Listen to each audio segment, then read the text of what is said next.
ధనాపేక్ష లేకపోతే డబ్బుకు ముడిపడి ఉండడం అనేది అది విగ్రహారాధన.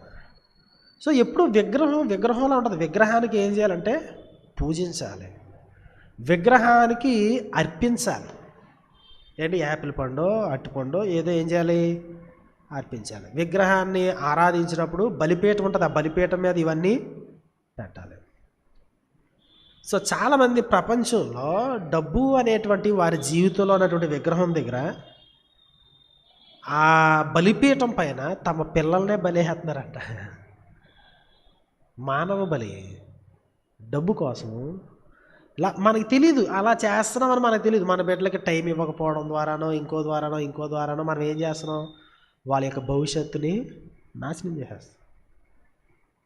మన కుటుంబాన్ని ఆ బలిపీఠం మీద వేసి మన యొక్క డబ్బు అనేటువంటి విగ్రహాన్ని ఆరాధన చేస్తున్నాం, సాగిలు పడుతున్నాం.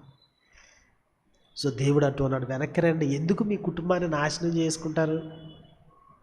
ఎందుకు మీ యొక్క జీవితాలని శాపగ్రస్తమైనటువంటి విధానంలో ముగిస్తారు? ఎందుకు మీ యొక్క కన్నీరు, చెమట, రక్తం ఇవన్నీ కూడా ఎందుకు పనికి రాకుండా బూడిదలో పోసిన పన్నీర్లా చేసుకుంటారు? ఎందుకు దేవుడు మీకు ఇచ్చిన ఆశీర్వాదకరమైనటువంటి ఆ డ్యూటీని, అనేకులకు వెలుగుగా ఉండాల్సిన దాన్ని మీరు ఎందుకు పాడు చేసుకుంటారు? ఎందుకు మిమ్మల్ని మీరే ఫైర్ చేసుకుంటారు అని దేవుడు వారిని హెచ్చరిస్తూ ఉన్నాడు. 1వ అధ్యాయం 2వ అధ్యాయంలో నా సన్నిధికి ఏమీ తేవద్దు అన్నాడు ఆయన.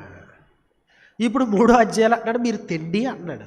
ఎందుకు తెండి అన్నాడు? మీరు నా తట్టు తిరిగిన ఎడల, తిరిగి మారు మనసు పొందిన ఎడల, మీరు నా కట్టడలను పాటించాలి అనుకుంటే అప్పుడు తీసారండి. ఏ మార్పు లేకుండా తెచ్చారనుకోండి, మళ్ళీ 1వ అధ్యాయం 2వ అధ్యాయము అప్లై అవుతుంది. దానివల్ల సుఖం లేదు.